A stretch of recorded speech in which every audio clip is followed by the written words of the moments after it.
టైంలో అచ్చెన్నాయుడిని అరెస్ట్ చేస్తే బీసీ నాయకుడిని అరెస్ట్ చేస్తారా? రవీంద్రని అరెస్ట్ చేస్తే బీసీ నాయకుడిని అరెస్ట్ చేస్తారా? లేకపోతే అయ్యన్న పాత్రుడి మీదకి వెళ్తే బీసీ నాయకుడిని అరెస్ట్ చేస్తారా? లేకపోతే ఇంకొక నాయకుడిని అరెస్ట్ చేస్తే ఎస్సీ నాయకుడిని ఏడిపిస్తారా? లేకపోతే రాజుగారిని ఇబ్బంది పెడతారా? రఘురామకృష్ణ అప్పుడు కులం వచ్చింది.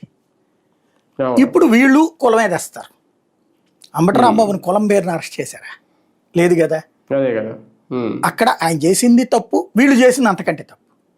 లడ్డూకి సంబంధించినవి పోస్టర్లు అవి పెట్టారు రోడ్ల మీద, తీయమంటే కర్రలు ఉచ్చుకుని నిలబడ్డారు.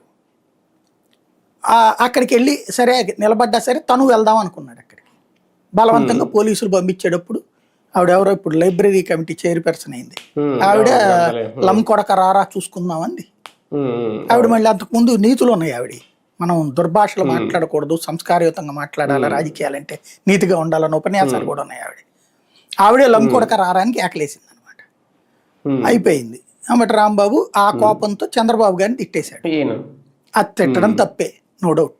ఆయన్ని తిట్టడం కూడా తప్పు కదా. ఆయన్ని తిట్టడము తప్పు అన్నది మాత్రం కేసు పెట్టాల. ఆయన తిట్టిందానక కేసు పెట్టారు.